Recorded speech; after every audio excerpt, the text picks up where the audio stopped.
All right, guys, thank you for coming today. For some that have not met me yet, my name is Sadie Crow, and I am the project manager for CVCA. And I want to start out with some brief introductions and letting us know what organization you are coming from. And so I will start from the top with my colleague, Michael. Great. And just in case anyone's not familiar, CVCA is a Coalition for Victims of Child Abuse, which is the Office of Emergency Service funded support program for ChAT providers. And we're very honored to provide that support. I'm Michael Williams. I'm the Policy Director at the Child Abuse Prevention Center, and I will hand it off to Samantha. Hi, my name is Samantha Clay. I am the chief of the children's unit, and I have been with Cal OES now for almost 9 years. And I'm going to hand it off to Dennis Hall.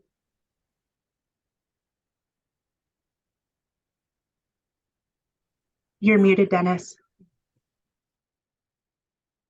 Hi there, everybody. I'm Dennis Hall, and I am either your interim or permanent program specialist, depending on what Sam decides, for your grant. And looking forward to working with you. I've been with OES for almost 18 years, and in February, I've been in the children's unit for 15 years. So I've seen a lot of programs, worked with a lot of different organizations. It's great. So I look forward to working with you as well. Thank you.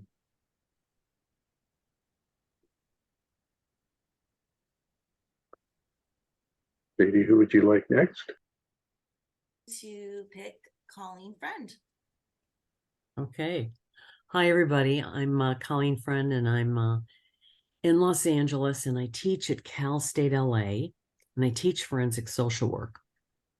And I also do a lot of training for the LA County Department of Children and Family Services. I've been a trainer for them for almost 30 years. I can't believe it. But that's about it.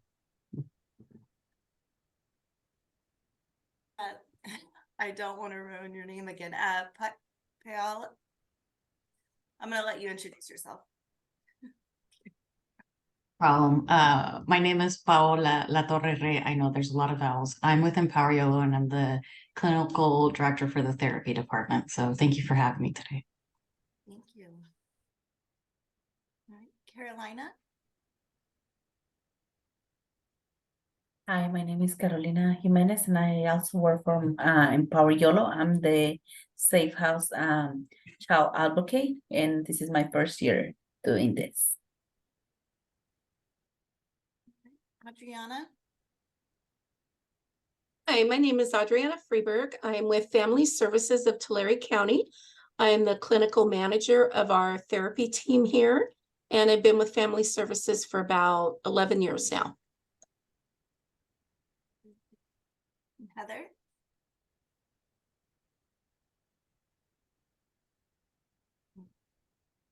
I'm the program manager of our victim intervention services at Valley Community Counseling Services in Stockton, which is in San Joaquin County. Jennifer. Hi, I'm Jennifer Salaya, and I'm the relatively new grants analyst for Family Services of Tulare County. I've been in the position for almost 6 months. Thank you. Leah. Hi, I'm Leah Johansson, and I work at Stand for Families Free of Violence, and I'm the clinical coordinator in the Children's Counseling Program. Chelsea. Good morning, everyone. My name is Chelsea Young. I'm a senior clinician and oversee our AT grant at Child and Family Center in Santa Clarita in Los Angeles County. And I've been here for 5.5 years. Jordan. Good morning, everyone. My name is Jordan, and I'm the communications coordinator with the Child Abuse Prevention Center. And I get the opportunity to work with you all at CVCA and specifically Sadie doing communications. So thanks for having me here. And Anna.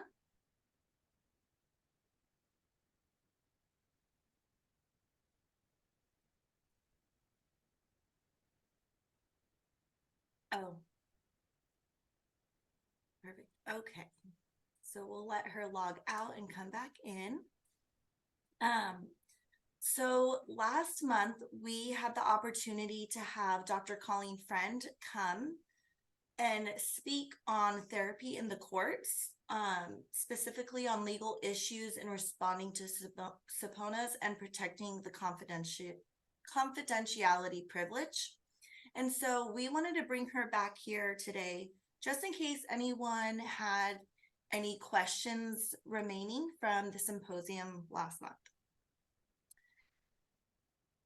And also, if you were not able to make it, I can send you the PowerPoint as well as the recording.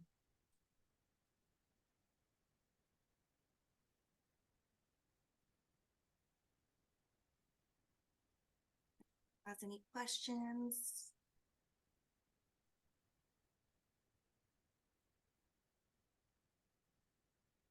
I'm wondering if we can get a show of hands of how many people were in the symposium, who attended the symposium.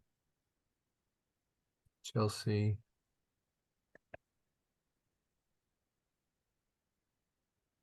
And Paola. Any thoughts or reflections on from the information and how it applies to your work? Well, it was a lot of good information. It was a lot of information. I think I've even gone back and kind of gone back through a couple things. The question, I actually posed the question about the parents because that's something that comes up a lot here at Empower Yellow, because we do work with CPS. So that was actually really, really helpful. And just to clarify, because I know I have a lot of student interns, so they tend to have a lot of questions. So that was really helpful. So I like I said, a lot of content, but I have gone back, reviewed some of it and just clarify. It was really well done. So I thank you because it's useful if you go back and to different points of that video. It was really good. So yeah.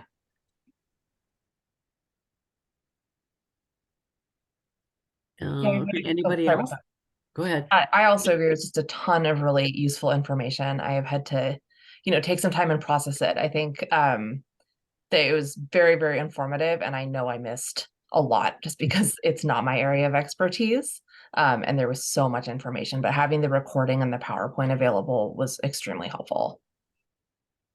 Good. I'm glad you had a second look at it because I hope my message, I'd like to say maybe now, my message is sometimes you want to get ahead of this problem by really looking at your intake procedures and how you explain things to people so that they have really informed choice about whether or not they're going to engage in psychotherapy. And I know that's kind of scary because you think, here's the client, they're coming here, they definitely have a problem, I want to get them in psychotherapy. Now I have to tell them what's the downside of everything. It's almost like the commercials, when they're advertising a drug, this drug is going to change your life. You're going to be free and happy. Oh, okay. But you could die. And here's the side effect. And here's the other side effect. And here's the other side effect. And don't take this drug if you breathe or drink milk, So it gets kind of crazy, but I think the best way to handle this is to really sensitize your admissions process and explain things to people. You might have to go to court and you might have to talk about what happened in your interaction. It doesn't happen a lot, but it could happen. So I want you to know it right now. And I also said in the training, I try to get people to explain it back to me because, when you ask somebody if they understand, what do they say? They always say what? They always say they understand, but sometimes they don't. I sometimes do it myself. I'm going into different places and I'm signing releases and I don't read them real carefully. So, it's not everybody. It's not, it's a very common thing that could happen. But I think if you have a good discussion up front, which I know you already have about being a mandated reporter, and maybe something like this could be tacked onto that, because then when it comes up, the client has a frame of reference Any other ideas or things that people want to talk about?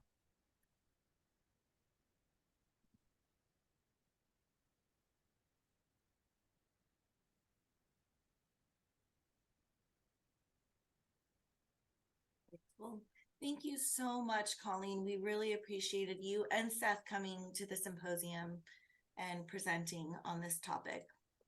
Well, thanks for having us. Now that I see you're cover such a diverse area, it would be hard to have a in-person meeting. You're coming from way different parts of the county, the state of California. And I do thank the state of California for funding you guys and funding the fact that you could have some training, because the Office of Emergency Services from the governor was also I think I was funded for some of their services before it changed its name, because I worked at Children's Institute for several years, and we always had grants from the Office of Emergency funding of the governor. So I appreciate that too. But does anybody have any questions they want to ask or anything they want to talk about?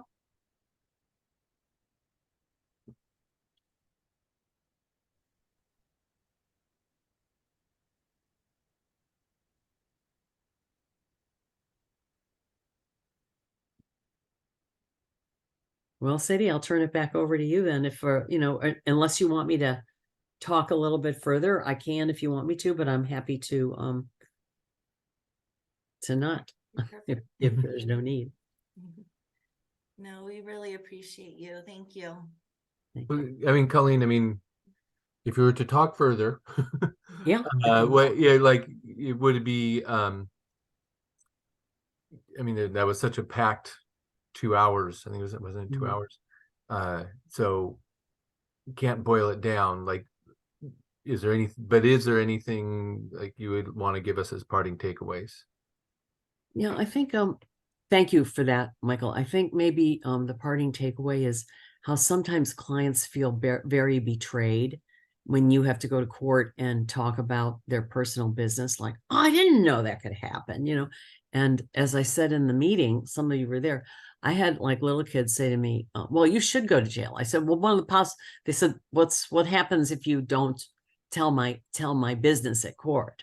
And I said, well, I could go to jail. And one kid said to me, I think you should go to jail. That you should go to jail and protect my privacy.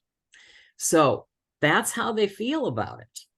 And sometimes you can lose clients over this. And I always try to say to the client, I prepare them before I go, that we've had this really great relationship. I'd like to keep working with you. You might get upset by what I have to reveal at court, but I'm asking you to come back at least one time so we can talk about it. And that's your shot, ladies and gentlemen. That's your only shot to be able to say to the person, I'm sorry that I had to do that. I tried to do it as fairly as I could and honestly as I could, because I had to swear to tell the truth. But I'd like to continue to work with you, and I want to know if you can trust me again. That's essentially what you're calling them back to come and say. And I was able to salvage a few relationships that way. But even though this can be a problem, also think about this. Sometimes people come to you for psychotherapy because they want the record to be released. Like, for example, parents that are in a custody dispute, one parent might bring the kid in for therapy because the kid's going to reveal what he or she has seen or experienced on visitation, etc. Maybe they've witnessed some abuse, and sometimes parents want the kid's record to be out there. So it isn't always, we have to sense out. Remember, we said HIPAA regulations say you have to formally tell the client there's been a request for their confidential records, and you have to ask them if they want them to be released or not. And I advised you guys to do that in writing, because the client might say, no, I never told Colleen Friend that. And if you have it in writing, it's an emotional time, as we know, when you have to go to court. And so a lot of people can forget that they gave you permission to do that 4 months earlier. So I guess in sum, we have to honor our HIPAA regulations, and We also, it wouldn't be a bad idea to have malpractice insurance and have an attorney that you could consult with, just so you feel like centered and you feel like I'm doing the right thing and I'm proceeding correctly in this matter.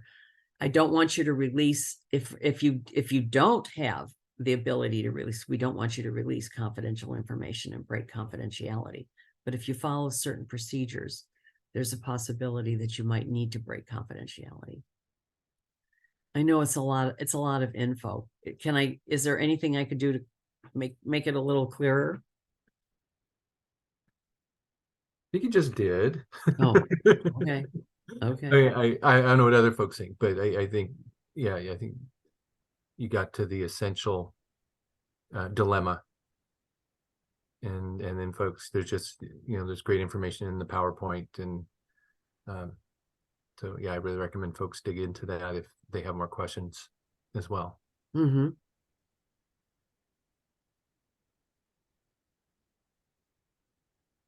Did anything I say spark any interest in working with your intake process and saying this kind of information up front?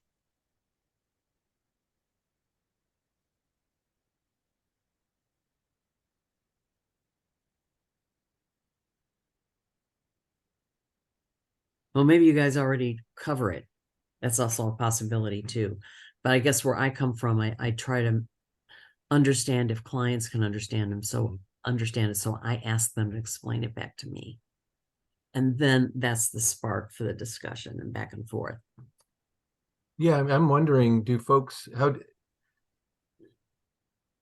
are you feeling? Because I think a lot of you are individual therapists. How are you feeling your organization's communication setup at intake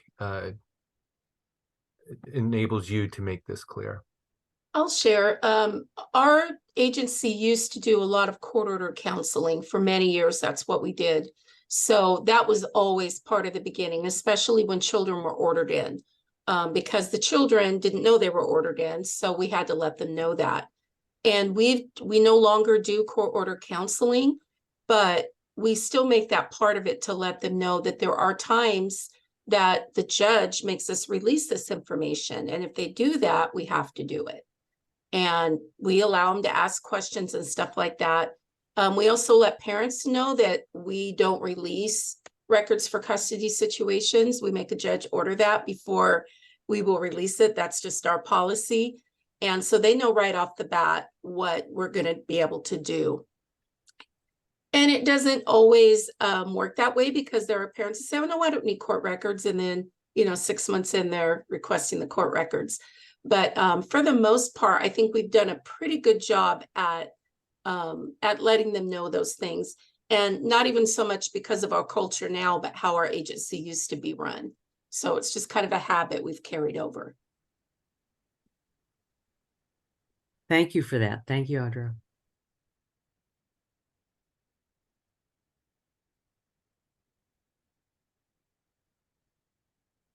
Anyone else have thoughts about how they're set up to communicate this, or changes they want to look at to make sure it's more clear?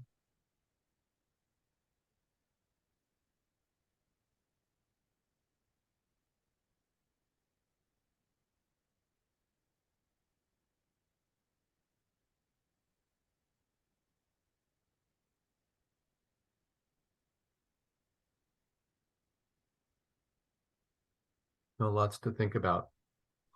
And it's a lot of information. So it's good to have a chat a couple of weeks later and see what really floated to the top. And I think Seth had some really good ideas on what the difference between a fact witness and an expert witness, and an expert witness could give opinions. And we talked a little bit about what is known as, they use Latin words, voir dire, to examine a witness and see if that witness meets the standards of an expert. And sometimes that can feel kind of challenging to us, and sometimes if you're an attorney and you're defending someone and your case is weak and the expert on the other side is pretty strong, sometimes they come at you really hard. And it can feel it can feel kind of disjointed, and it can feel, like you're really being attacked.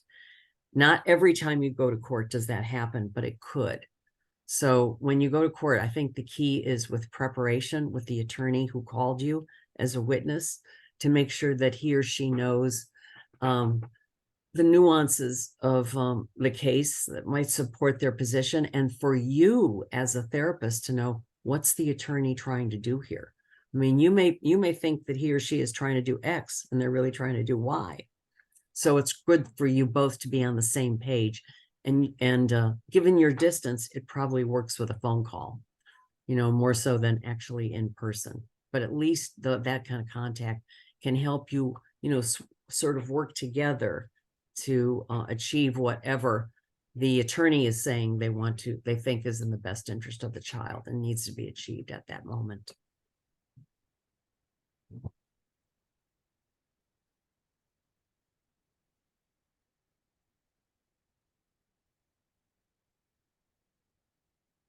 Any last minute thoughts? Any other questions or people might have, or they want to raise any other points?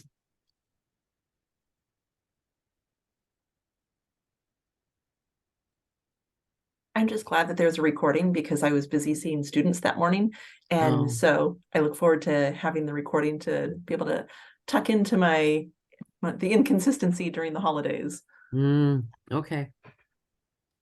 Well, I'm happy to come back if you want me to come back in a couple of months, if you think that would be, useful, and you could ask me questions then too. I'd come to your chat. Let me know if that would be helpful or not. Of course. Thank you, Colleen. You're welcome. So anything else? Oh, we have a question. But no, I also want to say thank you because, I think it's great to hear it from someone else. My students that are interning here, it's always good because sometimes, I always have that same conversation of ask them if they've ever been in therapy before, what their experience has been, what do they know about confidentiality? And sometimes when that happens, they give you kind of this muddled part of what they remember and not fully understand. So when I mentioned to my students and my team here, I was like, please watch this. So I have to say thank you because that was really helpful because they're hearing it from someone else outside of me. So thank you. Great. Good for you. I see a hand up with Jordan. Thank you, Colleen. That's awesome to hear about. And I just dropped a link to the website for CVCA. Sadie and the team have worked really hard to get the YouTube video attached on there, and feel free to access or share. It is public information. We'll figure out a way to get the presentation to the folks that are. Thank you. Okay.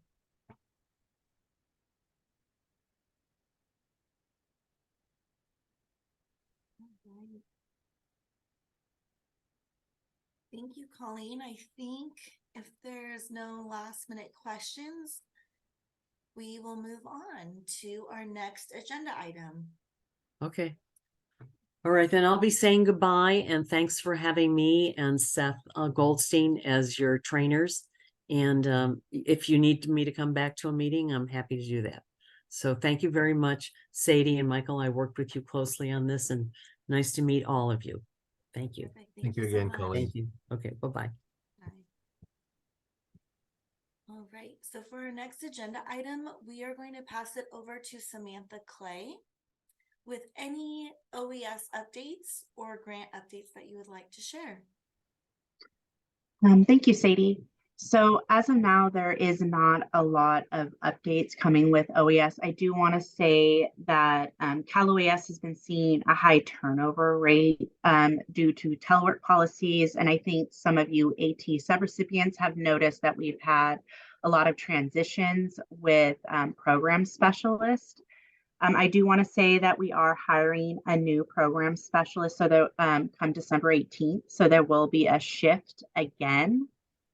And with the changes in staffing, it has been a little bit of a slower process of approving your guys's AT 23 applications.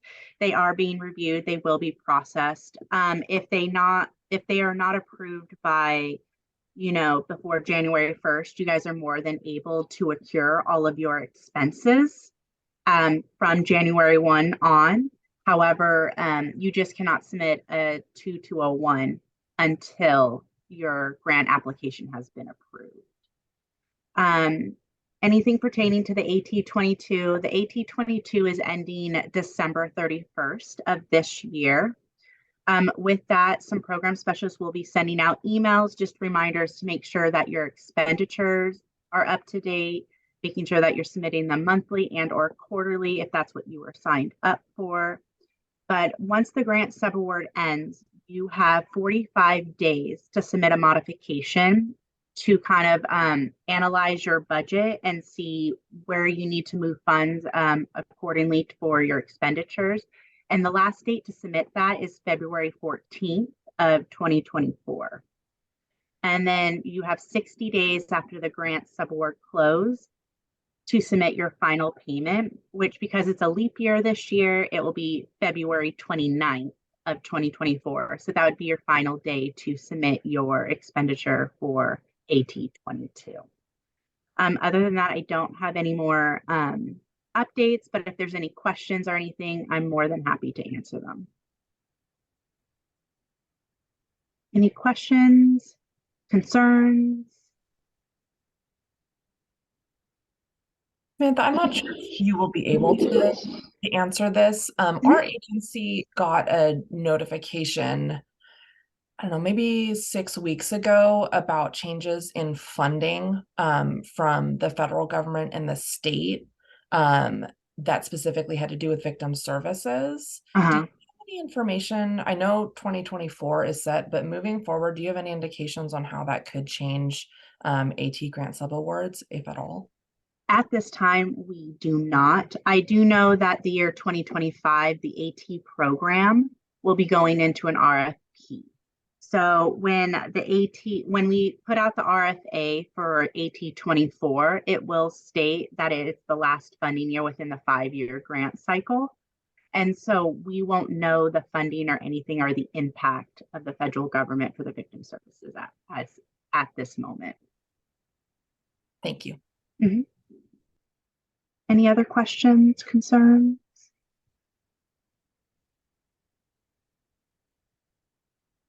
No, Sadie, I think it's back to you. I just had a quick question. Oh, yes. So Heather. we were given the or an email started about an invitation for the virtual site visit, and we tried to schedule that, but then it didn't work out. And we tried to schedule it, and it didn't work out. And so it was. You're Tulare or Valley? Valley Community Counseling in Stockton. Yes.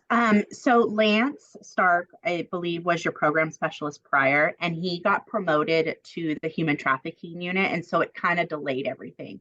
Jordan Hicks is your new program specialist, and we are moving it. I'm going to help train him just because he is brand new.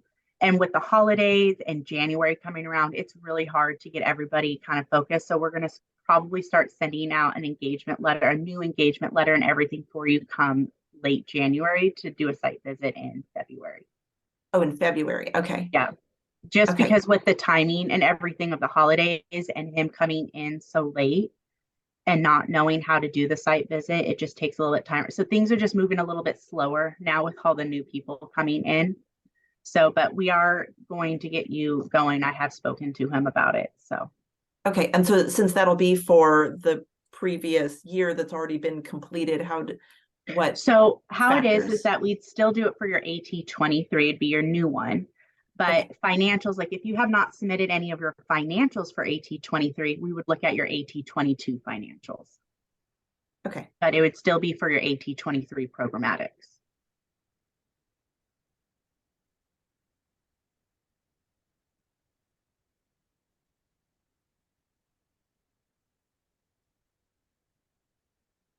Any other questions on the PAs? Any questions on the new expenditure reports, modifications, anything?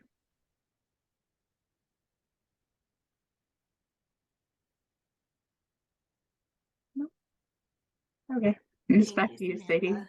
Mhm. Thank you. And Dennis, I just wanted to make sure, did you want to add anything?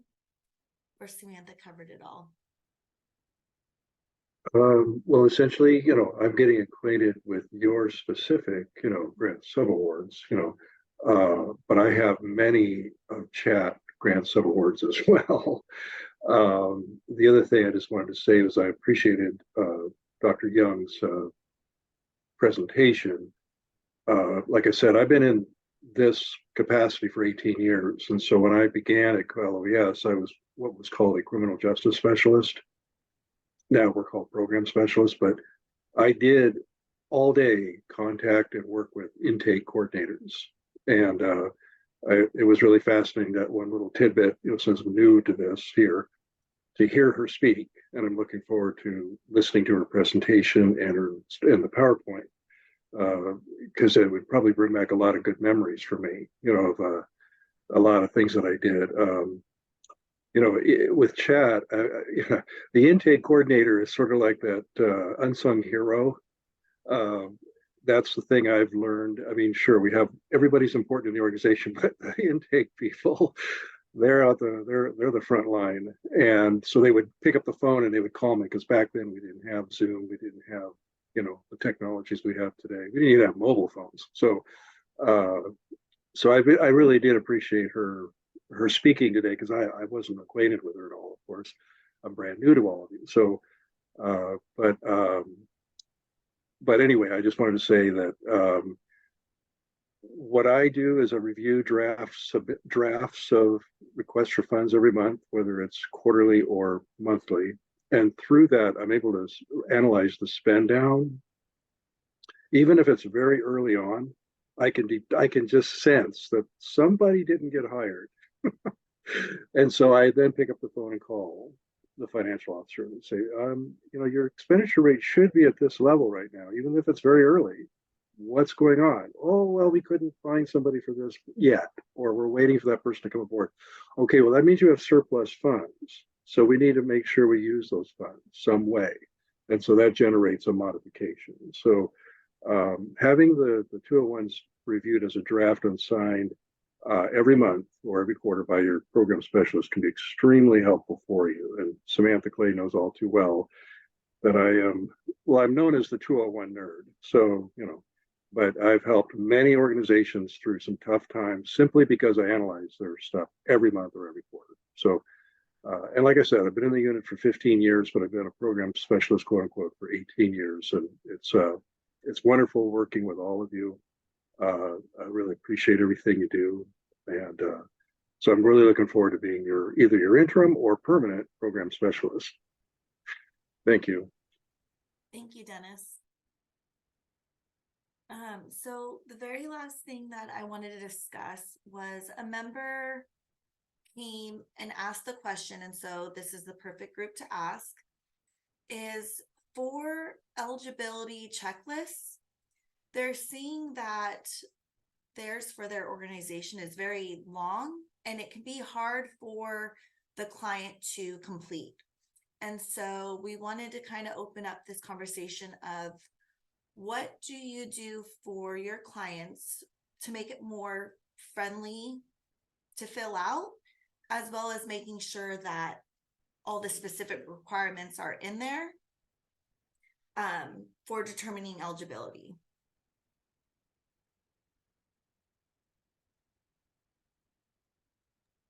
I can speak to that. Yeah. So the way that our agency is set up is we do a phone screening before they're assigned to a therapist. Our screeners screen for trauma in general, and if they endorse trauma, we ask for specifics and then see if they fit into the eligibility boxes. So we're not having our people look through all the categories themselves. We're doing an initial trauma screen and then prompting for more information to see if they meet HE criteria. Because I do see that it would be it would be a lot to look through all of those categories as a client. Yeah. We do something very similar. We have a navigation team that takes all the initial phone calls and they go through the criteria. And then when each therapist does their intake with them, we have a simple one-page form that the therapist is checking, and then we upload that into their chart. So it really isn't up to the client at all to have to fill that out or determine it. It's really our team that does that. Yes, and I should add, as Adriana mentioned, it's part of our assessment too. It's a separate page on our assessment. So once it gets to a therapist, they're sort of re-screening and filling it out as part of the assessment.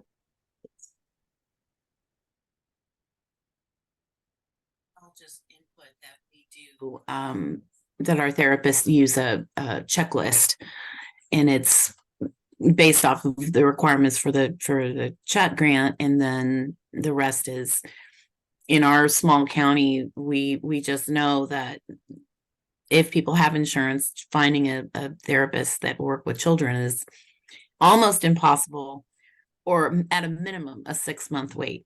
So that category is almost always checked just in the very beginning. We're the last stop shop in our county.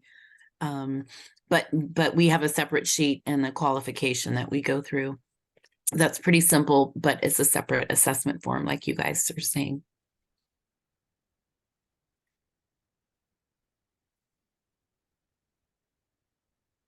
Does anyone else want to add anything?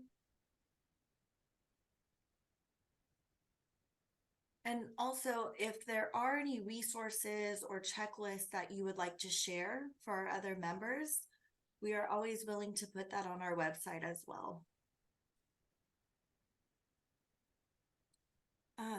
So with me being fairly new to the program, I wanted to ask the question of, what do you want to see from future Let's Chats? What would you see as valuable for these meetings that we have? If you have any ideas or wants, I would love to hear them. Yeah.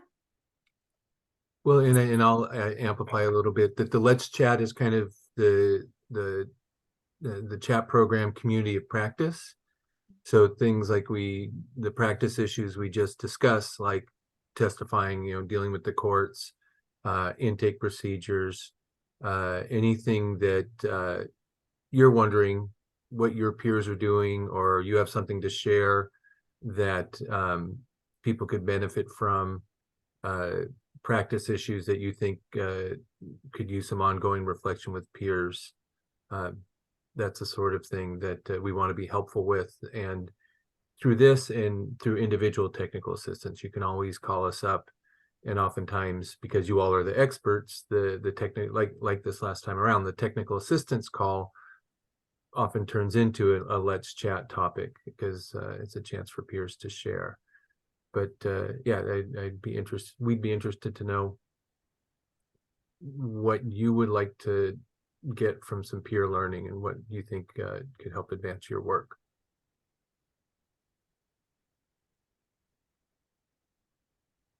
Well, I'll go first. Thank you, Sadie, for filling that position, filling that role.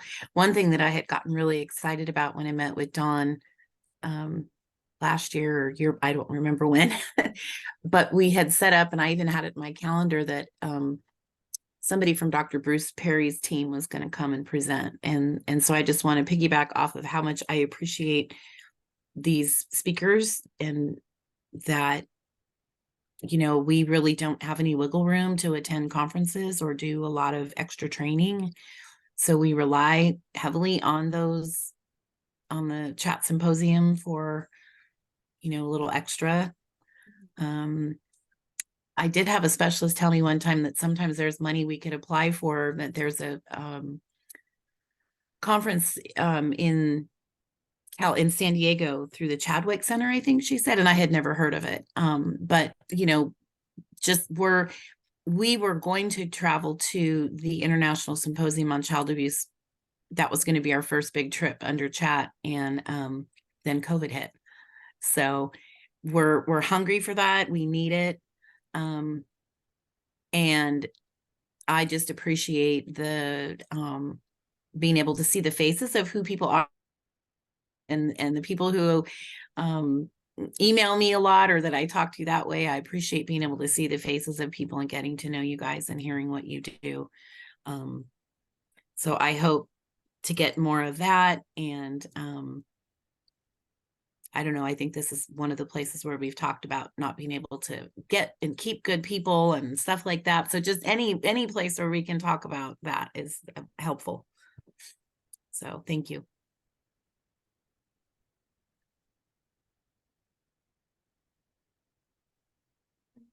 Any thoughts or comments? Well, I'll just make one comment. I appreciate what she says because as a program specialist, I know about the Chadwick, training. I know about that, but I know that a lot of other Chad people don't.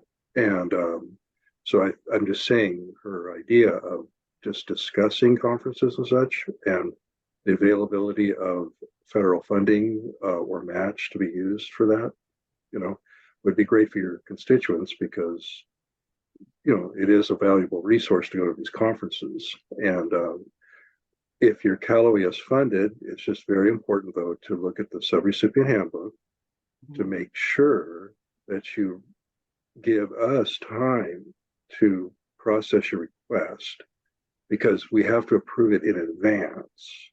Okay. The other thing is we do fund out of state travel. So, it's not limited to the state of California. So that, so what you said, Jennifer, is really valuable across the board. Because like you said, we have people coming into the industry, leaving, some people who are veterans, and it's really good to discuss it so people food for thought. So thank you. Did I hear correctly that someone from Bruce Perry's team is presenting in this forum? That was an idea that came forward. I think we need to do more follow-up. Sorry. That's so exciting. I hope that Yeah. happens.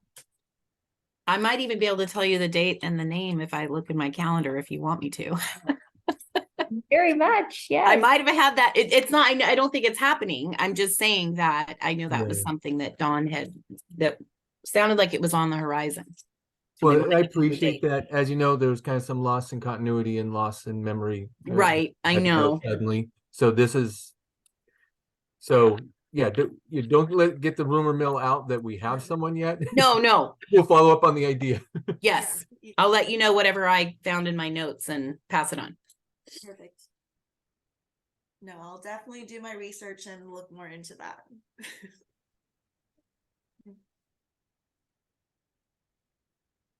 Does anyone have any questions that they just want to bring to the group before we end today?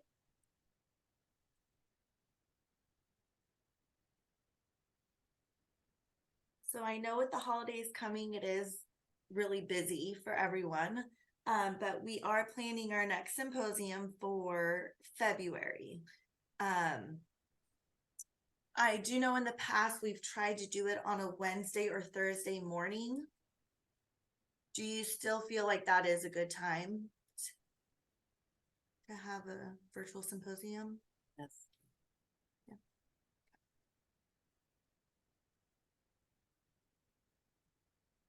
All right, guys. Well, I appreciate you all coming today and having this conversation.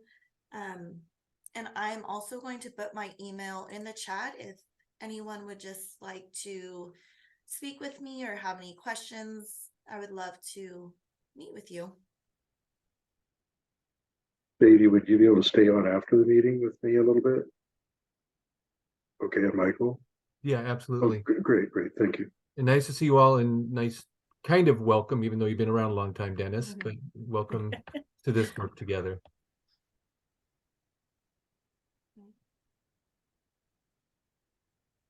All right. Guys, have a wonderful day. Thanks. Thank you too. Thank you.